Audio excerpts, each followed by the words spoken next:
Shalom,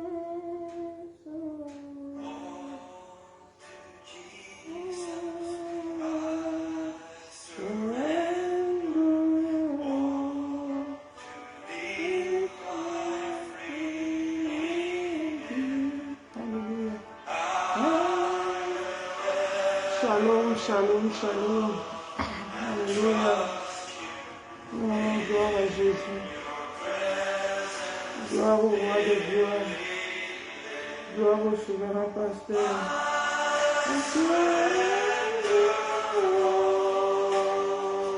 Alléluia.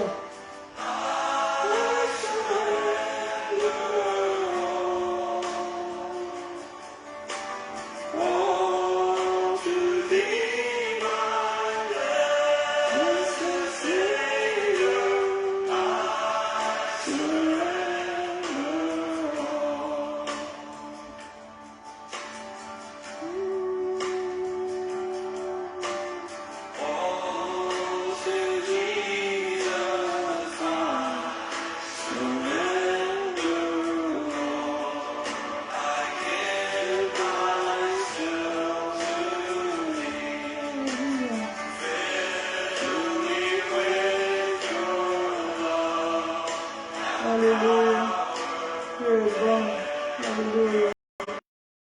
Il est merveilleux. Alléluia.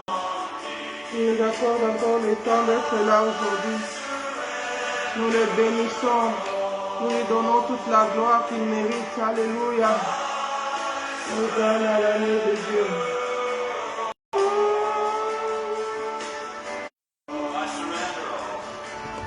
Dieu soit loué.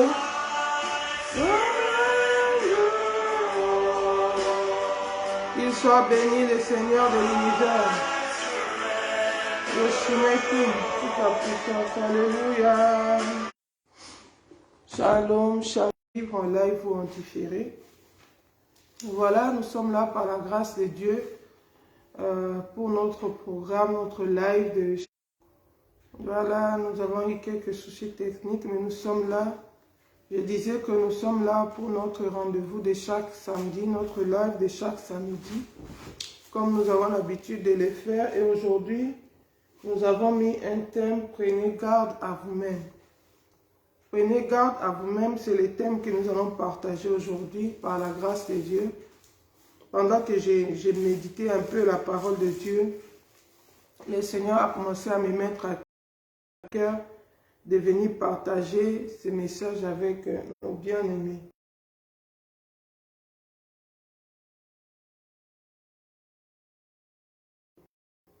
Donc, nous sommes dans le livre de Luc, Luc chapitre 21, Luc 21 à partir du verset 34. Luc 21 à partir du verset 34, c'est là que nous allons lire notre texte de base. La Bible dit ceci: prenez garde à vous-même, de crainte que vos cœurs ne s'apesantisent par les excès ou l'ivrognerie et par les soucis de la vie, et que ces jours ne fondent sur vous à l'improviste, comme un filet, car il viendra sur tous ceux qui habitent la surface de la terre, de toute la terre. Veillez donc et priez en tout temps, afin que vous ayez la force d'échapper à tout ce qui doit arriver et de paraître debout devant le Fils de l'homme. Donc nous avons tiré notre thème de ce texte qui dit « Prenez garde à vous-même, de crainte que vos cœurs ne s'apesantissent. » Bien-aimés, nous vivons des moments difficiles, nous vivons des temps de la fin. Et pendant ces temps, il y a beaucoup de choses qui se passent. La vie chrétienne, c'est un parcours. La vie chrétienne, c'est une marche, c'est une course dans laquelle nous sommes en train de courir. Il faut remporter, il faut tenir ferme jusqu'à la fin pour remporter la couronne. Quand j'ai médité la parole de Dieu, si je lisais pour ma méditation personnelle, le Seigneur a commencé à me parler. Le Seigneur me disait, Fifi, tu sais, les enfants d'Israël, quand ils sont sortis de l'Égypte, ils étaient dans la joie. pourquoi ils avaient quitté le monde, ils allaient entrer dans Canaan, la terre promise. Ils avaient quitté l'Égypte, ils allaient vers Canaan. Ils avaient les promesses de Dieu, que Dieu allait leur donner un pays où coule le lait et le miel. Alors, après avoir souffert longtemps en Égypte, quand le jour de la délivrance est arrivé, ils sont sortis, ils étaient dans l'angoisse parce qu'ils étaient poursuivis par Pharaon. Mais quand le Seigneur a étendu sa main devant la mer, sur la mer Rouge, il a séparé la mer Rouge en deux. Les enfants d'Israël ont pu traverser à sec. Ils ont vu la grande délivrance que le Seigneur avait opérée. Comment le Seigneur avait tué tous les Égyptiens, tous les forts de Pharaon étaient engloutis dans la mer Rouge. La Bible dit qu'ils étaient dans la joie. Ils ont commencé leur marche vers Canaan dans la joie. La Bible nous montre Myriam. Myriam qui était une femme leader, une servante de Dieu, elle était prophétesse. La Bible dit que Myriam était dans la joie. Elle a pris un tambourin, elle a commencé à chanter les louanges de l'Éternel. Elle entonnait et les autres femmes répondaient. C'était une chorale spontanée. Pourquoi? Parce qu'ils étaient dans la joie. Ils avaient vu la grandeur, ils avaient expérimenté la grandeur de Dieu. Ils avaient expérimenté l'amour de Dieu. Comment le Seigneur les avait délivrés de l'Égypte. Ils ont commencé leur marche dans la joie. Mais le Seigneur m'a demandé, il dit, Fifi, est-ce que tu crois que les enfants d'Israël savaient que dans leur marche, comme ils vont là, il y a des choses qui vont arriver en cours de route, qui vont affecter leur vie, qui va éteindre cette joie qu'ils avaient? Non, ils ne savaient pas qu'ils allaient passer par des situations compliquées. Ils ne savaient pas qu'ils allaient passer par des situations difficiles. Bien-aimés, la marche entre l'Égypte et Canaan, c'était seulement une marche de 3 jours. Les gens, pour quitter l'Égypte pour aller à Canaan, ils ne faisaient que 3 jours de marche. Mais le Seigneur les a conduits par une autre voie. Cette voie-là, c'est le Seigneur lui-même qui les a montré cette voie-là. La voie du désert. C'est le Seigneur, souvenez-vous que c'est le Seigneur qui les conduisait par une nuée, par une colonne de nuée et par une colonne de feu. C'est le Seigneur qui les montrait. Et chaque fois le Seigneur s'est déplacé, la nuée s'est déplacée. Israël devait se déplacer. C'est la même chose avec nous. C'est l'image du Saint-Esprit qui nous conduit dans notre marche sur la terre pour aller entrer à notre Canaan céleste qui est le royaume des cieux. Bientôt, Jésus-Christ reviendra enlever son église. Mais avant d'être enlevé, nous avons une marche, nous marchons. Nous passons par des situations. Le Seigneur a commencé à m'expliquer, il dit, Fifi, tu penses que Myriam, quand elle chantait, elle s'attendait à affronter tout ce qu'elle devait affronter? Non, elle ne savait pas. Mais qu'est-ce qui s'est passé? Les moments difficiles sont arrivés dans le désert. Les situations compliquées, les problèmes qui ont affecté leur vie, des problèmes qui ont fait surgir la nature pécheresse de l'homme, qui a fait surgir les péchés en l'homme, le mauvais caractère que le Seigneur voulait que ça tombe dans le désert. Mais, puisqu'ils n'ont pas été sages, puisqu'ils ont manqué de discernement, puisqu'ils ont manqué la maîtrise, ils ont manqué la patience, ils ont manqué la tempérance, la continence, la majorité sont morts dans le désert. Tous ces gens qui avaient chanté avec des tambourins, tous ces adultes qui étaient sortis de l'Égypte, la Bible dit, ils étaient 600 000 hommes adultes. Mais de tous ces adultes-là, même Myriam qui chantait, même Moïse qui dirigeait le peuple, même Aaron qui était sacrificateur, la Bible déclare qu'ils sont tous tombés dans le désert. Il n'y a que Josué et Caleb, les deux adultes sortis d'Égypte, qui sont entrés en Canaan. Bien-aimés, toutes ces choses doivent nous interpeller. Les temps dans lesquels nous vivons, c'est semblable à la marche d'Israël dans le désert. Bien-aimés, vous savez, il y a des fois, je n'ai même pas envie de venir me présenter devant les gens pour parler. Mais le Saint-Esprit m'encourage. Il me dit, Fifi, exhortez-vous parce que vous devez avertir les autres. Parce que beaucoup ne sont pas conscients. Beaucoup ne réalisent pas. Ils sont emportés par ce qu'ils voient. Ils sont emportés par tout ce qui se passe autour d'eux.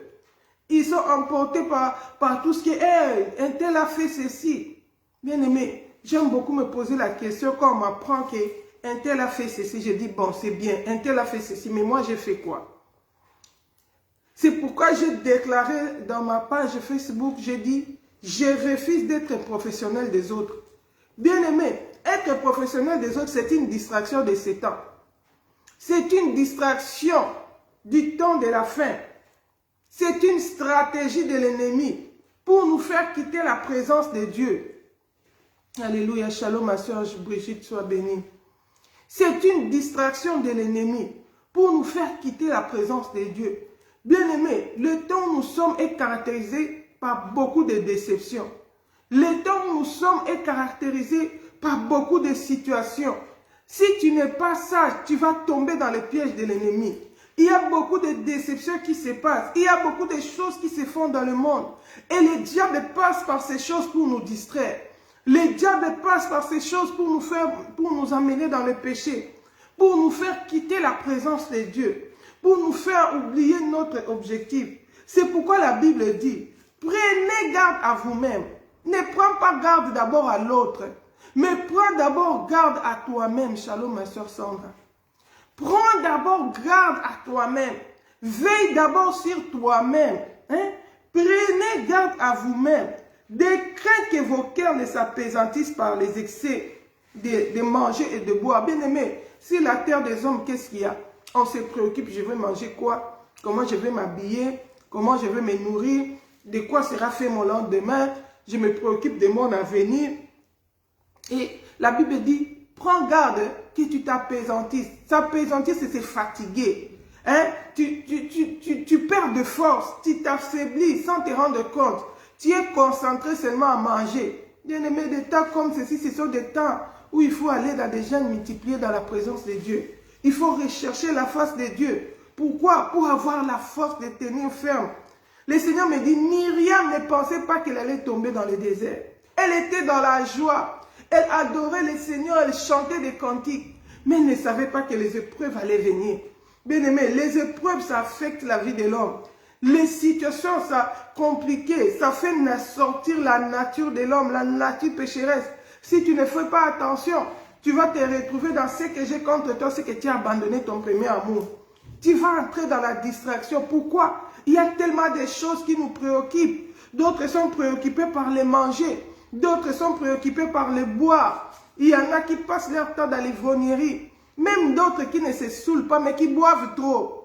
Hein? La Bible dit, crée-toi, ventre paresseux. Ne détruis pas l'œuvre de Dieu pour un aliment. Il ne peut pas prendre un temps de jeûne. Il ne peut pas prendre un temps pour vaquer à la prière. Lui, il doit manger. Il passe tout son temps autour de la nourriture. Il doit boire. Il passe tout son temps autour de boire. Bien aimé, tout ça passera. La Bible dit, l'homme ne vivra pas de pain seulement, mais de toute parole qui sort de la bouche de Dieu. Bien aimé, c'est le temps de nous approcher davantage du Seigneur. Alléluia. La Bible dit, par les soucis de la vie.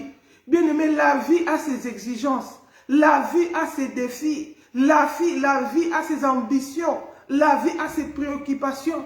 Si tu ne fais pas attention, la vie de cette terre ici, les soucis de la vie de cette terre ici peuvent t'engloutir. Ils peuvent t'écarter de la voie de Dieu.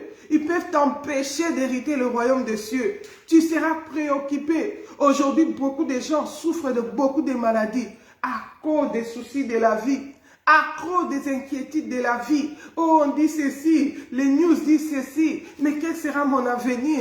Qu'est-ce que je vais devenir avec tout ce qui se passe? Ils prennent des résolutions sans même consulter le Seigneur. Pourquoi? À cause des soucis de la vie. De quoi sera fait mon lendemain? Qu'est-ce que je vais devenir? Ou à l'allure où vont les choses, il y en a qui attrapent même des crises cardiaques. Il y en a qui font des AVC. Il y en a à cause des soucis de la vie.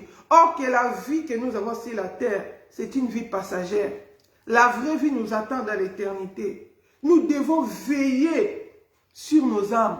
Nous devons veiller que la petite course ici sur la terre ne nous fasse pas manquer l'éternité. Ne nous fasse pas manquer le royaume des cieux. La Bible dit les soucis de la vie. Tu es tellement emporté par les soucis de la vie. Oh, on a dit, ça fait ceci. On a dit, ça fait cela. Ne sois pas emporté par tout ça. Fais attention. Jésus avait déjà dit que ça devait venir, que ça devait être compliqué comme ça. Focalise-toi vers le ciel. Oh, bien-aimé, les enfants d'Israël n'ont pas compris. Ils sont tombés par des pièges. Ils sont entrés dans les soucis. Quand ils faisaient la marche, ils se rendaient compte que, il n'y a plus de l'eau. Les murmures commencent. L'incrédulité surgit. Toute la foi, la confiance qu'ils avaient en Dieu, c'est parti. Comme la Bible dit que beaucoup des enfants de Dieu, ils sont comme la terre qui avait les épines. Ce sont des gens qui reçoivent la parole de Dieu avec joie. Mais dès que survient une épreuve, c'est l'occasion pour eux de perdre la foi. Oh bien-aimés, nous vivons des temps compliqués, des temps sans forme. Accroche-toi à Dieu. Accroche-toi. C'est pourquoi le Seigneur nous dit, il dit, que ces jours ne fondent sur vous à l'improviste. Que l'enlèvement ne vienne te trouver à l'improviste. Tu es déjà englouti par les soucis de la vie. Tu es déjà emporté par tout ce qui se passe. Tu as abandonné ton poste. Tu as abandonné ton premier amour. Pourquoi tu étais préoccupé à suivre un peu ce qui s'est passé, à suivre un peu les mouvements qui se déroulaient. Bien-aimé, tu risques de manquer le royaume. La Bible dit, comme un filet quand il viendra sur tout ceux qui habitent la surface de la terre. Bien aimé, tout ce qui se passe sur la terre, chrétiens ou nous chrétiens, nous subissons tous. Les moments qui sont compliqués, ça affecte tout le monde. Ça vient sur la vie de tout le monde. Mais n'oublie pas ton identité. N'oublie pas ta mission, que sur la terre des hommes, tu es en mission. Dieu qui t'a donné la vie, qui t'a envoyé sur la terre, attend quelque chose de toi. Bientôt, tu rendras compte devant le Seigneur. Ne sois pas emporté par les émotions. Ne sois pas emporté par les problèmes de la terre. Ne sois pas dominé par les soucis de la vie. Remets tout au bas de la croix de Christ. Et dans ta prière, dis Seigneur, toutefois, non pas ma volonté, mais que ta volonté soit faite. Donne-moi la force de tenir. Alléluia. La Bible dit, veillez donc et priez en tout temps, afin que vous ayez la force d'échapper à tout ce qui doit arriver et de paraître debout devant le Fils de l'homme. Bien-aimé, si le Seigneur nous demande de veiller et de prier en tout temps, ça veut dire que ce n'est pas facile. Ça ne va pas aller de soi, ça ne sera pas dans la facilité. Il y a un prix à payer, c'est la vigilance, c'est la prière en tout temps pour tenir ferme. Ne crois pas que tu es le super chrétien, tu es le super spirituel, que rien ne va t'affecter. Toi qui connais la parole de Dieu, toi qui es ceci, cela, bien-aimé, veille et prie. Jésus qui était Dieu, alléluia. La Bible dit, si nous lisons, nous sommes toujours dans notre Luc 21, le verset 37, la Bible dit, quand il a fini de leur dire, de dire aux disciples, veillez donc et priez en tout temps, afin que vous ayez la force d'échapper. Pour avoir la force d'échapper, de tenir ferme pendant ces temps, de rester dans la crainte et dans l'obéissance totale de la parole de Dieu. Ça nous demande la vigilance et la prière. La Bible dit, afin que vous ayez la force d'échapper. Combien de gens se sont déjà apaisantis? Ils sont fatigués. Ils n'ont même plus la force de prier. Ils n'ont même plus la joie d'être enfants de Dieu. Ils éprouvent plus la joie même dans la lecture de la parole de Dieu. La Bible dit, ceux qui trouvent leur plaisir dans la loi de l'Éternel, qui la méditent nuit et jour. Combien d'enfants de Dieu maintenant, quand il lit la Bible, il s'endort. Il n'a plus la joie. Il ne savoure plus la parole de Dieu. Pourquoi? Il s'est apaisanti. Les soucis de la vie ont affecté sa vie. Les problèmes ont changé son histoire. Bien-aimé, Élie pouvait dire, je ne suis pas meilleur que mes pères. Mais la Bible dit, la Bible nous montre son exemple. On dit, ils étaient des hommes de la même nature que nous. Ils ont tenu ferme. Pourquoi? Ils s'accrochaient à la parole de Dieu. C'était des gens qui ne s'emportaient pas devant des situations. Des fois, quand je regarde les calmes des apôtres, je lis la vie des disciples par comment ils sont passés par des persécutions, par des tribulations, comment ils ont vu même tuer. On a tué les Jacques, les Étienne. Mais tu vas voir, personne n'a fait une dépression, personne n'a fait AVC, personne n'a abandonné la foi, personne n'est devenu triste. Pourquoi ils s'accrochaient à la parole de Dieu? Jésus leur avait déjà dit, si tu regardes dans Verset Luc 21, verset 12, la Bible dit, je peux lire même à partir du verset 11, la Bible dit ceci, il y aura de grands tremblements de terre et par endroits de peste, les épidémies que nous voyons, et des famines, la faim, par endroits. Il y aura des phénomènes terribles et de grands signes dans le ciel. Mais avant tout cela, on portera la main sur vous, et l'on vous persécutera, on vous livrera aux synagogues, on vous jettera en prison, on vous mènera devant des rois et devant des gouverneurs à cause de mon nom. Cela vous donnera l'occasion de rendre témoignage. Mettez-vous donc dans l'esprit de ne pas préméditer votre défense, car je vous donnerai une bouche et une sagesse à laquelle tous vos adversaires ne pourront résister ou contredire. Ils étaient calmes. Les apôtres ne paniquaient pas. Leur problème, c'était la prière. Seigneur, vois leurs menaces et étends ta main de gloire. Ils ne s'adressaient pas aux gens. Ils ne répondaient pas les gens. Ils ne faisaient pas de débats sur les nets ou les quoi là. Non. Leur préoccupation, c'était la prière. Le Seigneur avait déjà dit que ça sera notre partage. Seigneur, étends ta main de gloire. Et ils vont travailler. Ils sont à l'œuvre. Ils font l'œuvre de Dieu. Ils évangélisent. Ils attristés par le Saint-Esprit parce qu'on les a persécutés. Même quand on les jetait en prison, ils adoraient le Seigneur. Ils savaient que c'était l'occasion pour eux d'évangéliser. La Bible dit que le Seigneur les avait déjà dit, on vous mettra en prison, on vous traînera devant des rois, devant des gouverneurs. Ça sera l'occasion pour vous de rendre témoignage. Donc, ils savaient que si on m'arrête, on me met en prison, c'est l'occasion pour moi de témoigner en prison. Si on m'amène devant le roi, c'est l'occasion pour moi de rendre témoignage devant les rois. Si on m'amène devant les gouverneurs, c'est l'occasion pour moi de témoigner Christ. Shalom, ma sœur Julia. Ils savaient ça. Ils ne paniquaient pas. Ils savaient qu'ils étaient dans l'agenda du Seigneur. Tout ce qui arrivait ne les surprenait pas parce que le Seigneur les avait prévenus. Mais regardez-nous, les chrétiens d'aujourd'hui, comment nous sommes. Quand les problèmes viennent, quand il y a l'agitation dans le monde, nous sommes aussi emportés dans ça. Nous oublions notre objectif. Nous sommes affectés. Si on regarde dans la Bible, on peut voir l'exemple des problèmes, comment ça affecte les vies des gens. La Bible dit que Myriam ici, qui jouait le tambourin, un jour il est tombé dans les murmures. Il a commencé à murmurer contre son leader Moïse. Pourquoi? Parce qu'elle était scandalisée. Parce que Moïse était parti prendre une femme éthiopienne. Mais elle a eu l'excès des zèle, un zèle amer, qui lui a poussé à commencer à murmurer sur Moïse. Ce que Moïse avait fait, c'était un péché, certes. C'était vrai que c'était un péché. Parce que Dieu les avait dit de ne pas prendre de femmes étrangères. Mais Moïse est allé prendre une femme éthiopienne. Marie a commencé à murmurer avec Aaron. Souvenez-vous, Marie, c'était la grande sœur de Moïse. Marie, Myriam, c'est elle qui avait gardé Moïse, le bébé Moïse dans le panier, qu'on avait jeté dans l'eau. C'est elle qui, disons, qu'il avait sauvé la vie, qui veillait sur elle, sur lui. Mais Dieu a élevé Moïse au-dessus de Myriam. Ça ne donnait pas le droit à Myriam de murmurer contre Moïse. Bien-aimé, si tu ne fais pas attention, tu regardes les leaders, tu regardes les pasteurs, lui devait être modèle, lui devait faire ceci, il n'a pas fait ceci, tu vas rater ton objectif. Tu risqueras de rater le ciel. Pourquoi? Parce que nous sommes dans des moments compliqués, des moments de déception. La Bible dit, prenez garde que personne ne vous séduise. Bien-aimé, les moments dans lesquels nous traversons, il faut faire attention. N'attache pas ta foi à un homme. L'homme est faillible, l'homme peut tomber, l'homme est faible. Attache ta foi à Christ. C'est un temps caractérisé par beaucoup de scandales. C'est un temps caractérisé par beaucoup de déceptions. Myriam était déçue de la conduite de Moïse. Elle a commencé à murmurer et dit, est-ce que Dieu parle seulement par Moïse? Dieu nous parle aussi. C'est vrai que Dieu l'a parlé aussi. Mais ça ne lui donnait pas le droit de murmurer contre Moïse.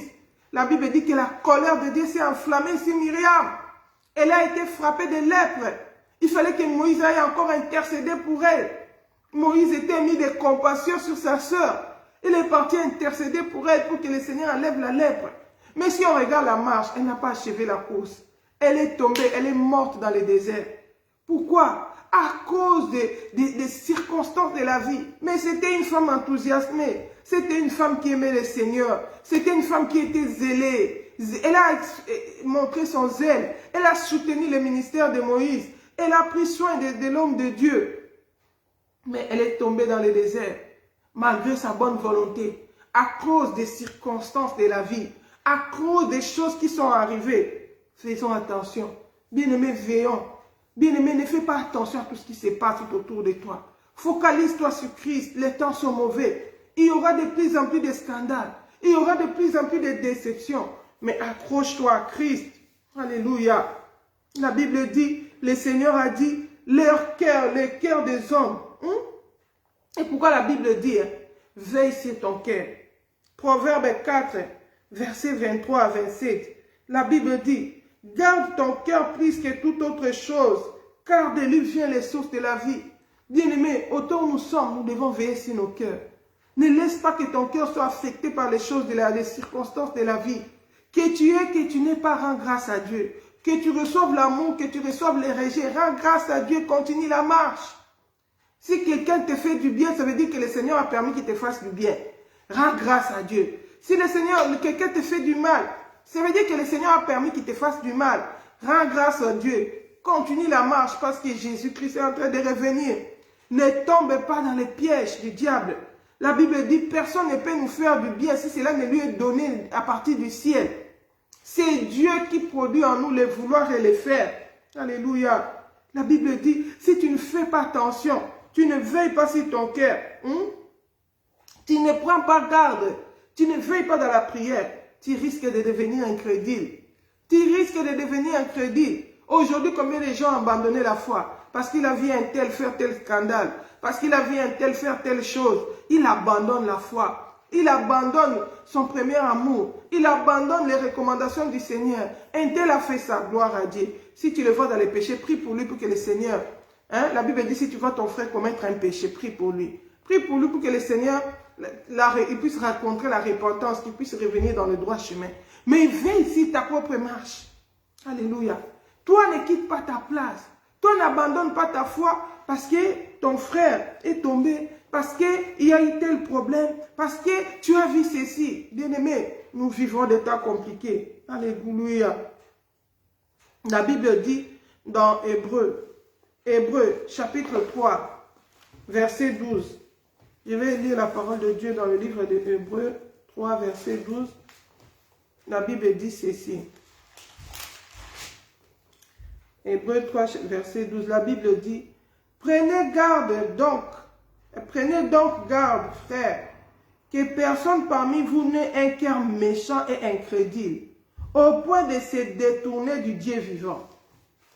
Le Seigneur nous avertit. Il nous demande de prendre garde, de faire attention.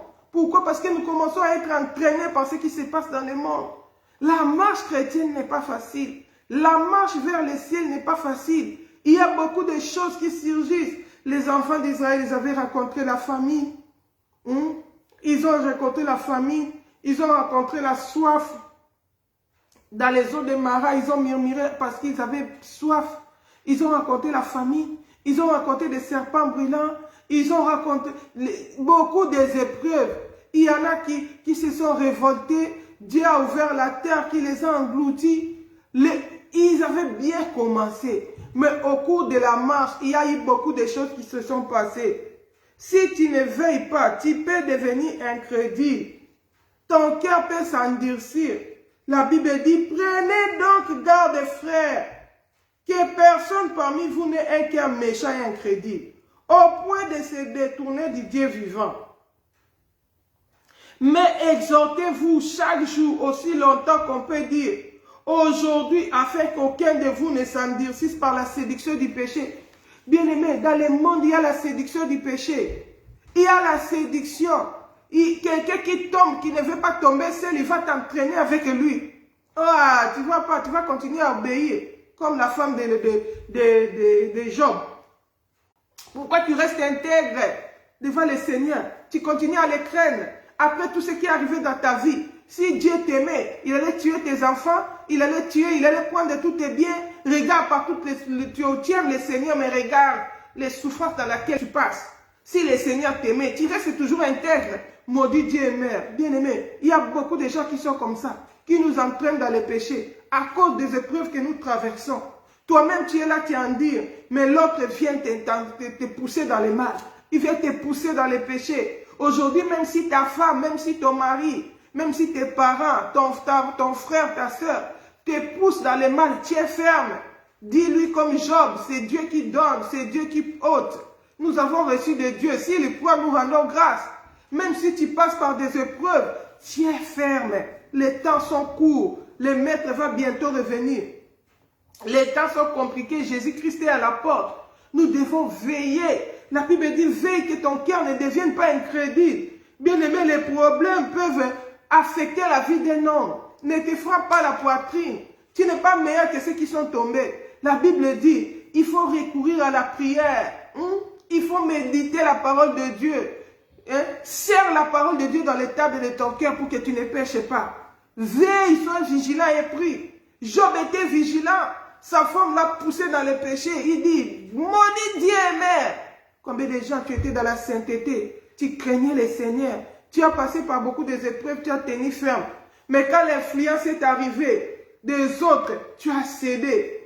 Oh, le Seigneur aussi comprendra. Il ne voit pas tout ce par quoi je passe. Bien aimé, la Bible dit, c'est celui qui persévérera jusqu'à la fin qui sera sauvé. Ce n'est pas celui qui va tomber en cours de route. Ne t'apaisantis pas. Si tu étais fatigué, réveille-toi. Si tu écoutes le son de ma voix, relève-toi de ton sommeil. Si tu avais abandonné ton premier amour, retourne vite au Seigneur afin que ces jours ne viennent te surprendre. Retourne à ton premier amour. Le maître est à la porte. Bien aimé, les problèmes peuvent transformer la vie d'une personne. Les problèmes peuvent changer la vie d'une personne. Si tu ne veilles pas, tu ne pries pas, tu risques d'attrister le Saint-Esprit. Tu risques de te retrouver toi-même dans les péchés. Tu risques de suer ton cœur, de perdre la foi, de devenir incrédule. Alléluia. La Bible dit, prenez garde. Prenez garde que quelqu'un de vous n'ait un cœur mauvais et incrédule, au point de se détourner du Dieu vivant. Bien aimé, si nous regardons dans la Bible, nous allons voir beaucoup de gens. Nous avons vu la femme de Job. Il craignait le Seigneur pour un temps. Quand la souffrance est arrivée, les épreuves se sont levées sur sa route. La Bible dit qu'elle a eu un cœur mauvais et incrédule.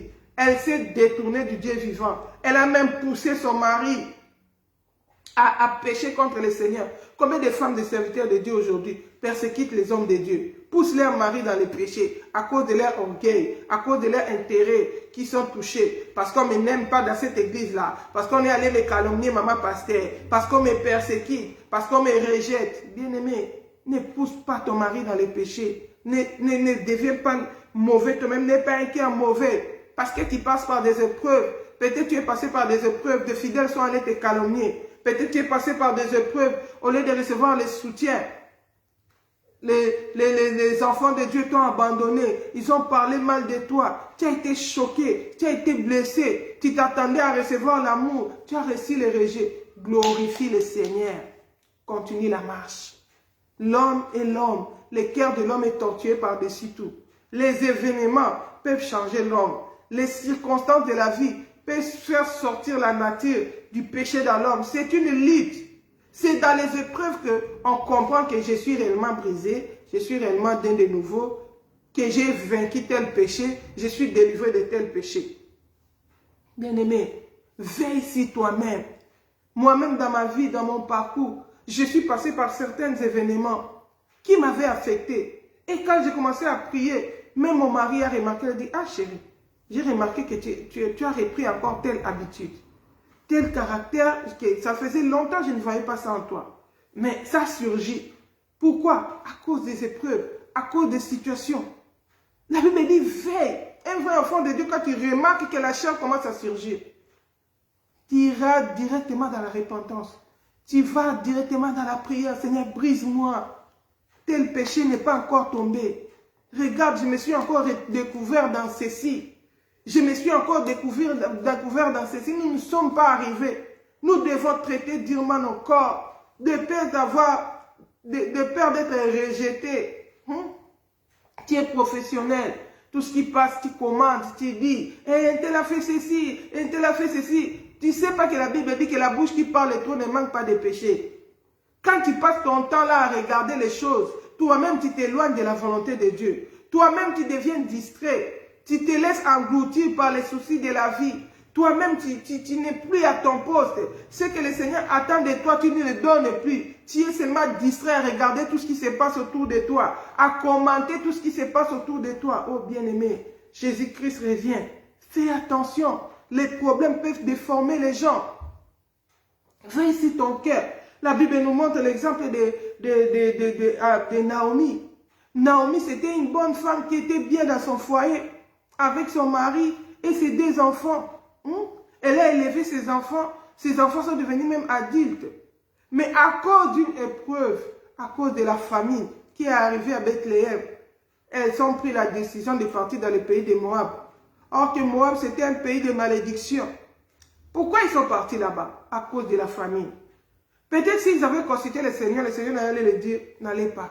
Ce n'est pas le moment, n'allez pas là-bas. Mais ils sont partis parce qu'ils avaient faim. La famine a déformé leur marche. La famine les a détournés de la direction de Dieu. Ils sont allés se retrouver dans un pays de malédiction, le pays de Moab.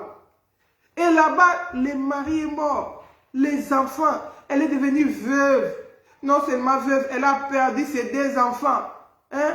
Elle n'a même pas vu de petits-fils. Les enfants étaient déjà devenus adultes.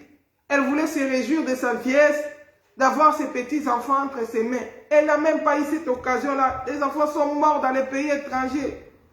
Et à cause de la souffrance, elle a appris que le Seigneur a visité son pays. Il a dit, hey, je vais retourner dans mon pays. Qu'est-ce que j'ai ici? Que l'amertume. J'avais fui la famine, mais j'ai eu plus que la famine ici. J'ai perdu mon mari. J'ai perdu mes enfants. C'était une mère qui était en train de souffrir. Elle n'avait plus d'espérance de l'avenir. À tel point qu'elle a dit à ses belles-filles, restez dans votre pays, moi je retourne dans mon pays. Je n'ai rien gagné ici, j'ai tout perdu. Je retourne dans mon pays, au moins je retourne dans la présence de Dieu. À Bethléem, la maison du Père. Le Seigneur a visité notre pays, je retourne chez moi. Ici, je n'ai reçu que malheur. La Bible nous dit, quand Naomi est retournée à Bethléem, quand les femmes l'ont appelée Naomi, elle a dit, hey, ne m'appelez plus Naomi, appelez-moi Mara. Pourquoi? Parce que l'Éternel a rempli mon cœur d'amertume. Bien-aimé, regarde comment le cœur de Naomi a été transformé. Naomi, une femme de joie, une femme de paix. Son cœur a été transformé à un cœur amer. À un cœur amer. L'amertume a rempli son cœur. Bien-aimé, la Bible dit, veille. Toi qui m'écoutes, peut-être il y a déjà l'amertume dans ton cœur. Tu es dégoûté de la vie. La Bible nous montre l'exemple de la femme d'Isaac, Rebecca. Elle était dégoûtée de la vie. Pourquoi? À cause de son fils Ésaü, qui allait avec des femmes étrangères, qui ne craignait pas Dieu. Je ne sais pas les circonstances qui te font dégoûter la vie. Un parent, quand tu as un enfant qui n'écoute pas, qui te fait des choses qui attristent ton cœur, tu peux être aussi dégoûté. Tu as un mari méchant, comme Abigail avait un mari méchant, Nabal, qui faisait du mal. Mais attention, Abigail s'était focalisée sur sa relation avec Dieu. Elle veillait sur son cœur. Elle veillait qu'elle soit obéissante au Seigneur. C'est ce qui a fait, c'est la vigilance d'Abigail qui a fait que quand son mari a été méchant à l'égard des serviteurs de David, elle est allée arranger, parce qu'elle a arrangé sa situation. Elle veillait sur sa conduite. Oh bien-aimé, autant nous devons veiller. Veille sur toi-même. Le salut est individuel. Et puis le temps de la masse, du groupe. Oh, elle a fait ceci, elle a fait ceci, nous avons dans notre groupe. Non, c'est le moment de chercher le Seigneur personnellement. Alléluia. C'est le moment de chercher le Seigneur personnellement. C'est le moment de marcher dans l'obéissance de la parole de Dieu. De ne pas se laisser influencer par ce qui arrive. Alléluia. Nous avons vu Naomi, comment elle est devenue une femme amère. Elle a même refusé qu'on l'appelle Naomi, qu'on commence à l'appeler Mara. Pourquoi? Parce qu'elle était remplie d'amertume. Bien aimé, les problèmes de la vie, les épreuves, les circonstances de la vie peuvent abîmer ton cœur, peuvent te donner l'amertume. Tu étais une femme douce, tu étais une femme qui communiquait la joie, tu reflétais la paix, la joie de Christ, mais tu deviens amère à cause des circonstances de la vie. Pourtant, le Seigneur nous dit, veille sur ton cœur. Veille sur ton cœur, car c'est de lui que viennent les sources de la vie. Veille, sois vigilant, veille et prie pour que tu aies la force de tenir. Naomi n'avait plus eu la force de tenir. Elle était devenue amère. Mais heureusement pour elle, quand elle est retournée à Bethléem, quand elle est retournée dans la présence de Dieu, le Seigneur l'a fortifiée. Le Seigneur lui a restauré. Et c'est ce qui lui avait donné la force d'orienter Ruth pour que la bénédiction revienne dans sa maison. Je ne sais pas qu'est-ce qui t'a rendu amère. Je ne sais pas. Mais aujourd'hui, je viens te dire, veille sur ton cœur. Le maître est à la porte. Il ne faut pas que Jésus vienne te trouver dans l'amertume, dans la rancune. Tu es dans la déception. Tu as retenu les gens prisonniers dans ton cœur. Pourquoi? Parce qu'ils t'ont fait ceci, ils t'ont fait cela. Parce que tu t'attendais à recevoir ceci, tu n'as pas reçu. Oh bien-aimé, sache que nous vivons le temps de la fin. Sache que dans le temps où nous sommes, il y a beaucoup de déceptions. Il y a beaucoup de problèmes. Il y a beaucoup de situations. Ne laisse pas les problèmes t'affecter. Alléluia. Nous avons vu l'exemple de Myriam, qui était une femme joyeuse, qui communiquait la joie. Mais elle est morte dans le parcours. Elle n'est pas entrée à Canaan. Elle avait commencé la marche avec la joie, avec les tambourins, en train de chanter avec les femmes, adorer le Seigneur.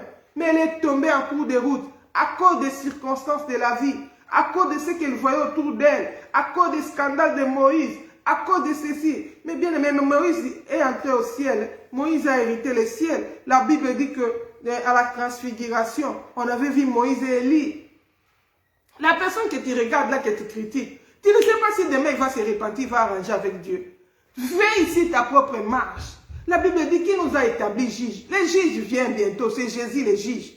Sois le juge de ton propre corps, de ton propre cœur. Veille ici ta marche. Veille que ta robe ne puisse pas s'essuyer. Ne ramasse pas, j'ai l'habitude de dire aux gens, ne ramasse pas les péchés en cours de route.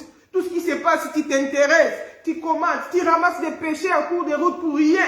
Tu as encore des péchés qui ne sont même pas encore tombés dans ta vie. Hein? Ça peut aussi être la colère. Peut-être devant les circonstances, tu te remarques que tu es devenu colérique, tu es devenu agressif, tu n'étais pas comme ça.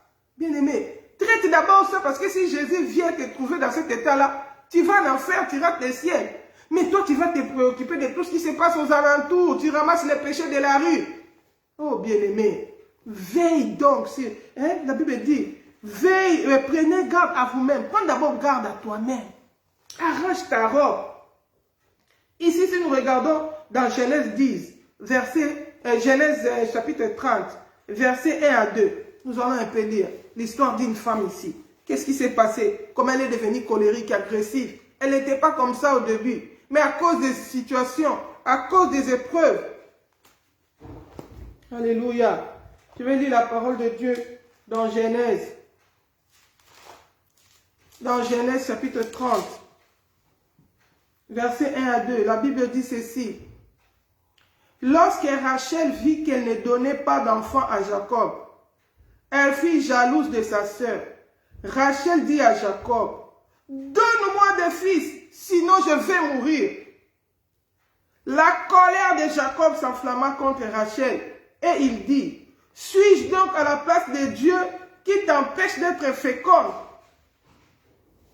Bien-aimé, si tu lis le verset 3, elle dit, vois ma servante Bila, va vers elle, qu'elle accouche sur mes genoux, et que par elle j'ai aussi des fils. Elle utilise des procédures que Dieu ne lui a pas données. Pourquoi? Elle a craqué. Elle a craqué pourquoi? À cause des circonstances de la vie. Bien aimé, la marche chrétienne, c'est une course.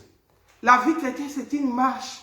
Nous ne sommes pas encore arrivés. Nous sommes peut-être dans le désert. Nous allons vers le ciel. Et au fur et à mesure que Jésus-Christ, le retour de Christ s'approche, les choses sont compliquées. Au fur et à mesure que le retour de Jésus-Christ s'approche, les épreuves se multiplient, les situations se multiplient. Ça peut être dans ta propre vie, les souffrances par lesquelles tu passes, les épreuves que tu affrontes. Ça peut être dans ton entourage, tout ce que tu vis, tout ce qui se passe.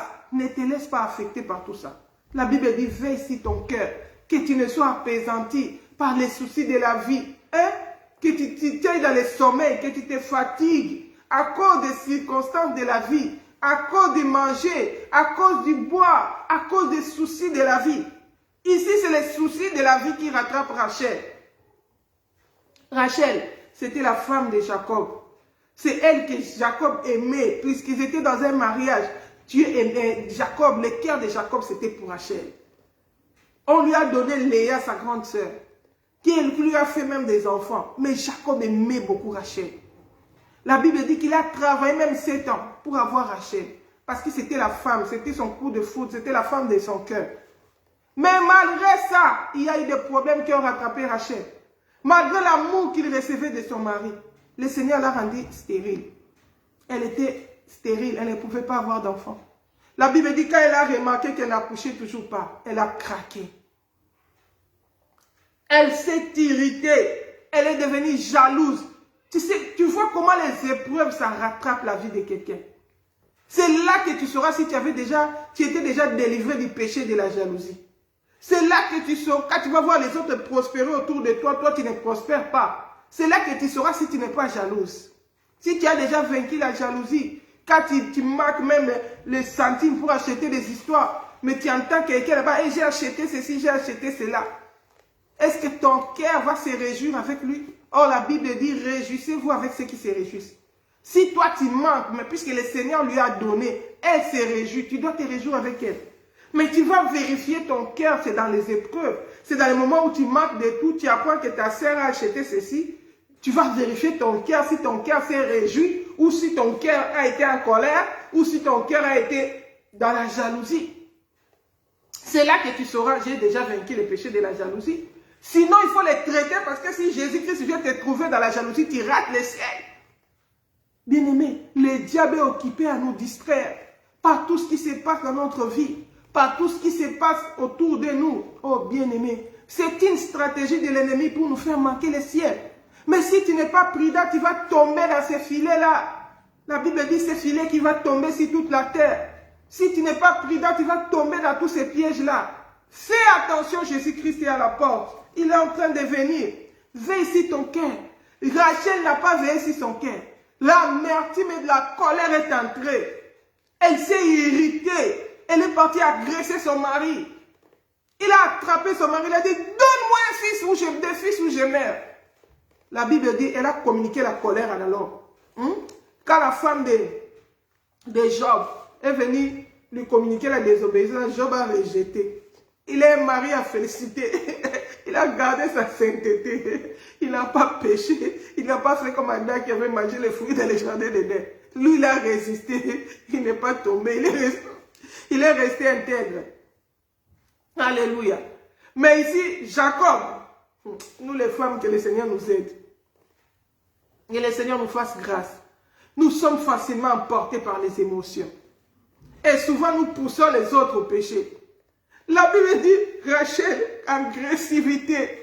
La douce Rachel, la serviable Rachel, elle est devenue agressive. La Bible dit, elle a attrapé le mari. Tu me donnes des fils ou je meurs. Quand tu vas mourir, c'est Dieu qui décide. Les jours où quelqu'un meurt, les jours où il arrive dans la vie. Comment c'est décidé à la place de Dieu? Elle a déjà craqué. Jacob lui dit, Jacob aussi pêche. Il tombe dans le péché à cause de Rachel. La colère le rattrape. La Bible dit que, alors Jacob s'est mis en colère, irrité. Alléluia.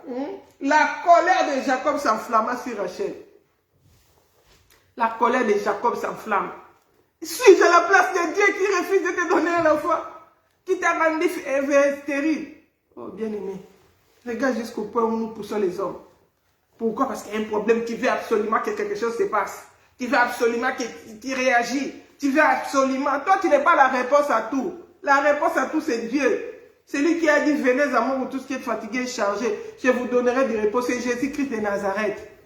Ce n'est pas toi qui dois répondre à tout. Tu dois réagir dans tout ce qui se passe. Tu dois donner des solutions à tous les problèmes. Non.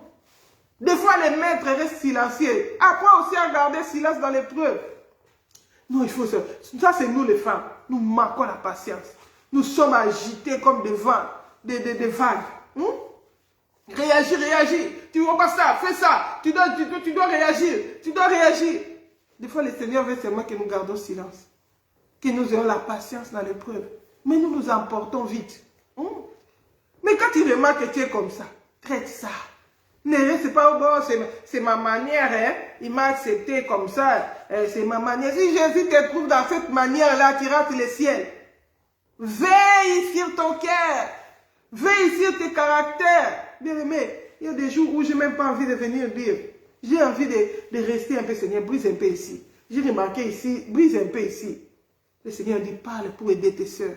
Parle pour aider les autres. Avertis-leur car je reviens bientôt. C'est la même sentence pour tout le monde.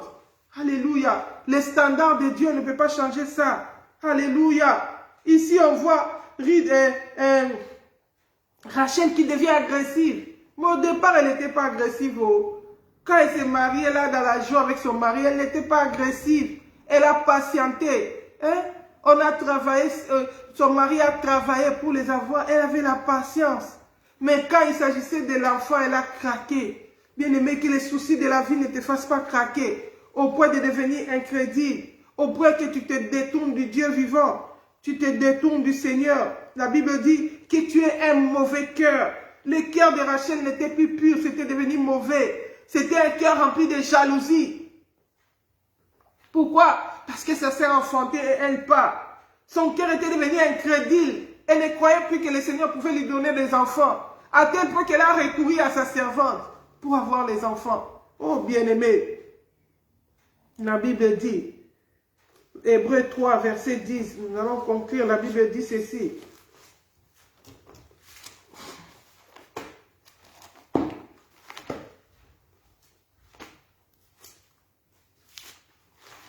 La Bible dit ceci, Hébreux 3, verset 10, la Bible dit, c'est pourquoi je fus indigné contre cette génération. Et j'ai dit, leur cœur s'égare toujours. Bien-aimé, fais attention si ton cœur s'égare toujours. Si dès qu'il y a des problèmes, ton cœur s'écarte de la voie de Dieu. Tu vas dans de mauvais sentiments. Tu vas dans des réactions. La Bible dit que c'est pourquoi, mais ça c'est le Seigneur qui parle. Pourquoi je fus indigné contre cette génération. Et j'ai dit, leur cœur s'égare toujours. Et ils n'ont pas connu mes voies. J'ai donc juré dans ma colère. Ils n'entreront certainement pas dans mon repos. Dieu a juré que les enfants d'Israël ne vont pas entrer dans son repos. Ils ne vont pas entrer en Canaan. Pourquoi? Parce que leur cœur s'égarait toujours quand il y avait des problèmes. Leur cœur n'était pas stable, n'était pas ferme. Quand il y avait des problèmes, leur cœur s'égarait toujours. Bien-aimé, veille sur ton cœur. Les temps sont mauvais. Jésus-Christ est à la porte. Que ce qui arrive dans ta vie ne suit pas ton cœur. Que ce qui arrive dans ton entourage, ce qui arrive dans l'église, dans le corps du Christ, dans le monde, n'affecte pas ton cœur. Et la meilleure manière d'arriver, c'est de vaquer dans la prière. C'est de veiller, de prier. Alléluia. 12 dit, prenez donc garde, frères, que personne parmi vous n'ait un cœur méchant et incrédule, au point de se détourner du Dieu vivant. Mais exhortez-vous comme je le fais ici chaque jour, et aussi longtemps qu'on peut dire, aujourd'hui, afin qu'aucun de vous ne s'endurcisse par la séduction du péché. La séduction du péché continue à agir, mais ne tombe pas dans ces pièges-là. Le verset 14 dit, « Car nous avons été rendus participants du Christ, si du moins nous nous retenons fermement jusqu'à la fin notre assurance première. » Selon qu'il est écrit, pendant qu'il est dit, aujourd'hui, si vous entendez sa voix, n'endurcissez pas vos cœurs, comme lors de la révolte. Bien-aimé, la Bible dit, à moins que tu tiennes ferme jusqu'à la fin. Bien-aimé, tiens ferme. N'abandonne pas ta foi. N'abandonne pas la marche. Même si tu étais tombé, relève-toi. Lave ta robe. Demande pardon au Seigneur. Prie pour avoir la force de tenir ferme. Nous ne sommes pas spéciaux. Nous pouvons y arriver que par la prière. Nous pouvons y arriver que par la vigilance. Nous pouvons y arriver que par la parole, par la méditation de la parole, par la lecture de la parole. Quand tu écoutes la parole de Dieu, ça va te conseiller dans les moments difficiles. Ça va te fortifier. Quand tu veilles et tu pries, ça veut dire que tu ne t'appuies pas sur ta propre force, mais tu t'appuies sur Dieu. Dieu va te donner la force d'arriver. Dieu va te réconforter. Hein? La Bible nous montre l'exemple de Jésus. Quand il devait affronter la croix, qu'est-ce qu'il a fait? Il est allé prier à Gethsémani. Il est allé prier, il a dit, Père, s'il est possible, éloigne de moi cette coupe. Toutefois, non pas ma volonté, mais ta volonté. Il était, en tant qu'homme, la chair avait réagi. Il avait peur de la coupe, de la souffrance. Il était angoissé de ce qu'il allait traverser. Mais la Bible dit, le Seigneur l'a fortifié. Les anges sont venus le fortifier. Même quand il a gêné 40 jours dans le désert, quand le diable est venu le tenter 40 jours, après son jeûne, quand il a eu faim, la Bible dit que le Seigneur, les anges sont venus les servir. Le Seigneur, il a été fortifié. Bien-aimé, quand tu t'approches du Seigneur, tu peux être faible, mais le Seigneur va te donner la force d'échapper. Il va te donner la force de tenir ferme. Il va te donner la force de résister, de vaincre. Alléluia. Paul dit, je puis tout par celui qui me fortifie. Christ est notre force. Christ peut nous donner la capacité de résister. La Bible dit, le Saint-Esprit peut nous préserver de toute chute. Mais c'est quand nous sommes continuellement dans la présence de Dieu. C'est quand nous prions continuellement. C'est quand nous cherchons continuellement la face de Dieu. Oh, que le Seigneur nous aide, que le Saint-Esprit nous fortifie, que le Seigneur console nos âmes. Toi qui avais un cœur blessé, que le Seigneur guérisse ton cœur et que tu retrouves la joie de servir Dieu. Tu retournes dans la présence de Dieu comme Naomi était retournée à Bethléem. Et que le Seigneur te restaure les années que les sauterelles et les gazons ont dévorées. Que le Seigneur te donne la force de continuer la marche. Retourne dans la voie du Seigneur. Pendant que Jésus n'est pas encore revenu, tu as encore le temps d'améliorer ta marche. Tu as encore le temps de retourner au Seigneur. Crie au Seigneur, dis Seigneur, j'étais affecté, j'étais fatigué, mais aujourd'hui j'ai entendu ta voix, je viens à toi. Tu as dit, tu ne laisseras pas dehors celui qui vient à toi. Celui qui est fatigué, chargé, doit aller vers le Seigneur. Je viens parce que je suis fatigué, chargé de coups, chargé par les soucis de la vie, chargé par la déception. Peut-être tu as été déçu par les hommes de Dieu. Viens vers le Seigneur ne t'a pas encore déçu. Tu peux lui parler ouvertement, tu peux l'ouvrir ton cœur et le Seigneur va te restaurer. Que le Seigneur te console au travers de cette parole, que le Saint-Esprit te restaure, qu'il répande son huile de joie, qu'il te redonne la force de continuer la marche, pour que si Jésus revenait, que tu ne puisses pas rater le ciel. Voilà, nous allons nous arrêter là. Je prie que cette parole soit couverte par le sang de Jésus et qu'elle produise des fruits dignes de la repentance dans notre vie, que les diables ne viennent pas voler la sémence, mais que cette parole puisse croître, que cette parole puisse nous préparer pour le ciel, que ce jour-là, qu'on ne puisse pas mettre ces films pour nous condamner devant le Seigneur. Que le Seigneur Jésus-Christ nous bénisse. Passons un bon week-end avec le Seigneur. Si Jésus-Christ ne revient pas, nous allons encore nous retrouver prochainement dans nos différents programmes. Shalom, shalom et bon week-end à tout le monde.